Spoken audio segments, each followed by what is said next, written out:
na noite de quinta-feira, na quinta-feira santa, na ceia, Jesus dá algumas recomendações aos seus discípulos.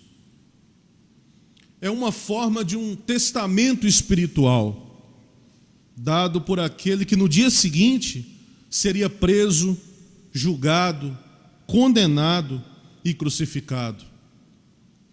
É sim um discurso que ultrapassa os tempos e se dirige inclusive a nós, cristãos de todos os tempos.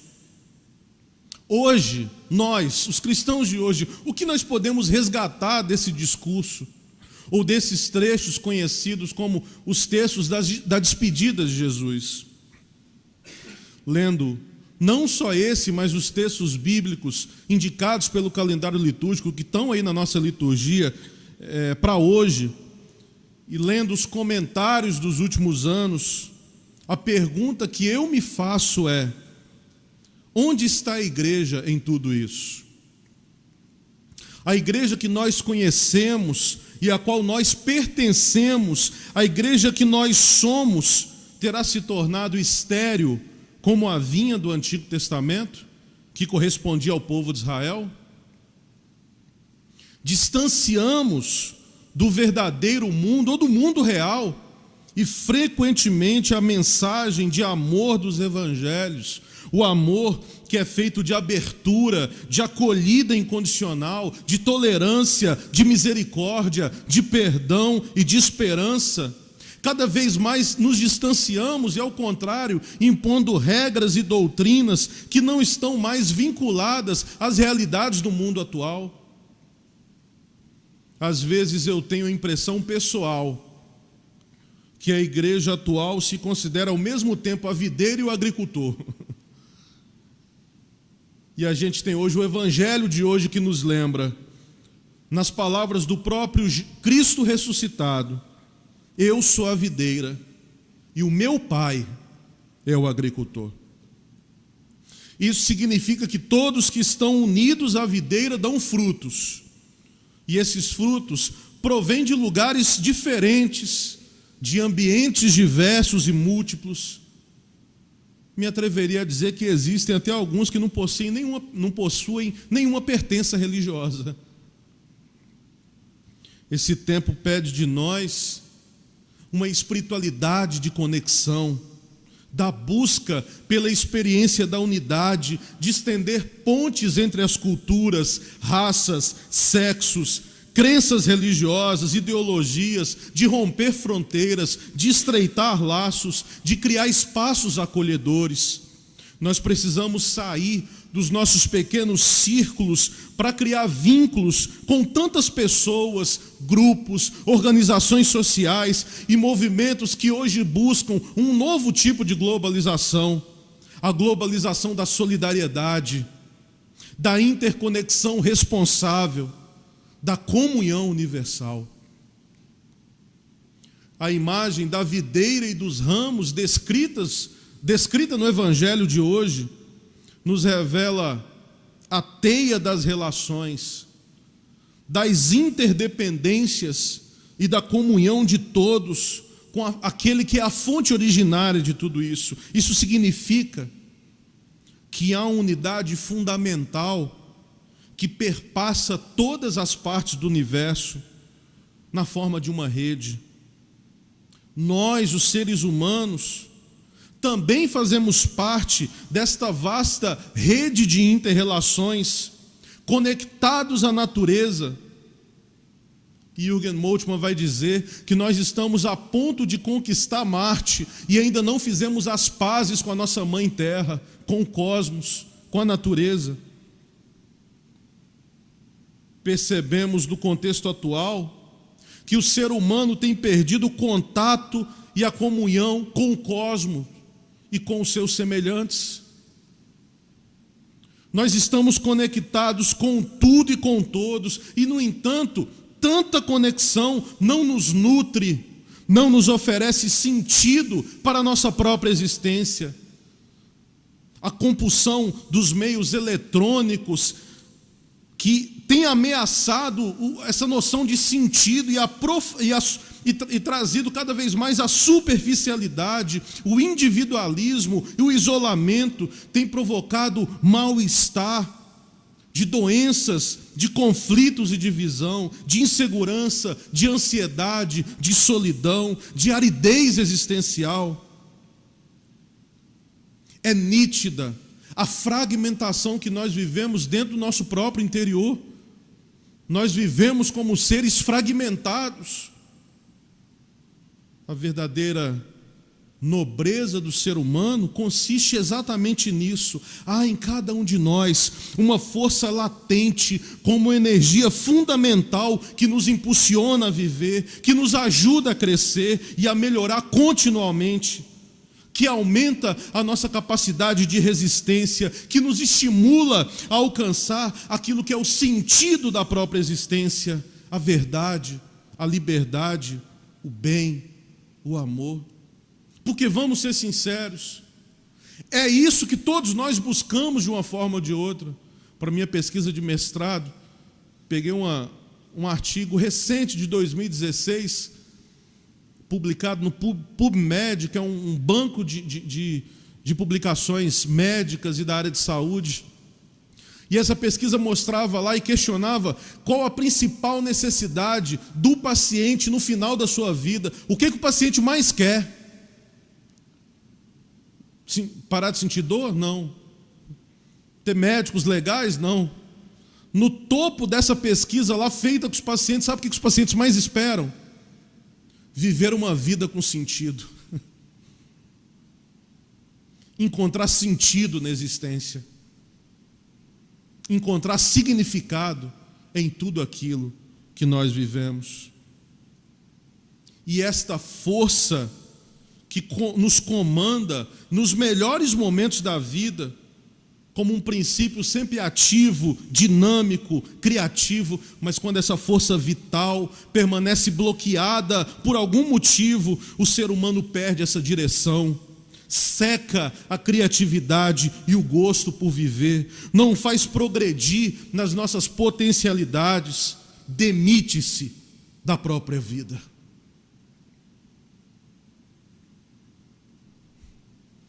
E diante dessa situação existencial, faz-se urgente uma poda. Uma poda. A poda é constitutiva da nossa vida e ela sempre será necessária. Nós temos a permanente tendência à acomodação, a rigidez em nosso modo de ser e proceder, ao fechamento das nossas ideias, aos afetos desordenados. Constantemente nós experimentamos perdas, amputações, despedidas, limites. Nós vivemos as perdas como autênticas mutilações do eu e da vida. Algo ligado à nossa identidade, à nossa imagem pública, com as quais nós nos identificamos com o mundo, aos papéis que nós assumimos e que tantas vezes, percebam, tantas vezes devem ser podados e lançados ao fogo, pois já não serve para mais nada. As podas abrem espaço para a vida nova, para uma nova vida. A luz da Páscoa e esse quinto domingo da Páscoa quer nos lembrar que toda poda revela-se uma nova possibilidade de vida. Percebam, há uma fecundidade em morrer para um determinado tipo de vida. Há uma fecundidade que só pode ser percebida quando nós morrermos para um determinado jeito de ser no mundo, o jeito de ser sozinho, o jeito de ser para preservar, para não se perder. E há uma nova vida que só pode nascer em nós, se nós estivermos dispostos a viver essas podas da existência. É certo que essas podas podem nos paralisar na queixa contínua, na saudade melancólica do passado, que fica petrificado na forma de um museu e pelo qual nós temos a tendência de querer reger toda a vida por essa forma petrificada de passado, ou em tantas outras vezes, em posturas defensivas. Mas essas podas da vida também nos possibilitam experimentar a chegada de uma vida inspirada, que ativa a nossa criatividade, que nos enche de vida. Porque o decisivo aqui não é fixar-nos no porquê das podas e das perdas, mas inspirados e à luz da ressurreição, mudar o sentido da pergunta para que a poda aconteceu? Porque no para quê nós descobrimos um novo sentido, nós descobrimos uma nova força vital que brota, por mais paradoxal que pareça, das feridas e das perdas existenciais. Nesse quinto domingo da Páscoa, o Evangelho de hoje vem nos dar uma lição que eu queria que ficasse gravado na mente de cada um de vocês. Na experiência da ressurreição, nada é descartado, tudo é iluminado, e a seiva da vida surge onde nós menos esperamos. Nós fomos feitos para recomeçar, dizia Hannah Arendt. Meu poeta predileto é um senhor português, nascido em 13 de novembro de 1888, em Lisboa, capital de Portugal, e revolucionou toda a literatura de língua portuguesa. Não sei se já ouviram falar nele, chamado Fernando Pessoa. Num de seus poemas mais famosos, Mar Português, essa relação tão intensa que o português tinha com o mar, por conta das grandes navegações, né?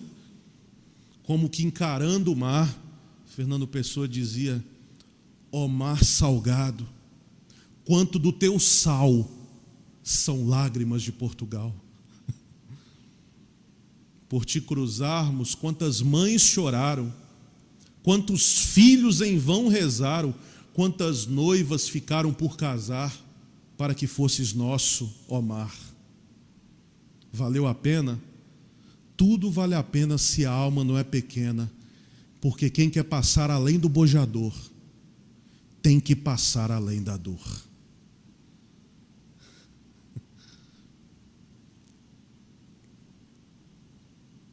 Como nós queremos essa vida de chegar no bojador sem enfrentar a dor. Como nós almejamos essa utopia de chegar no bojador, pulando essa etapa da dor. Nós precisamos fazer descer da cruz o que em nós está caduco, o que em nós está morto.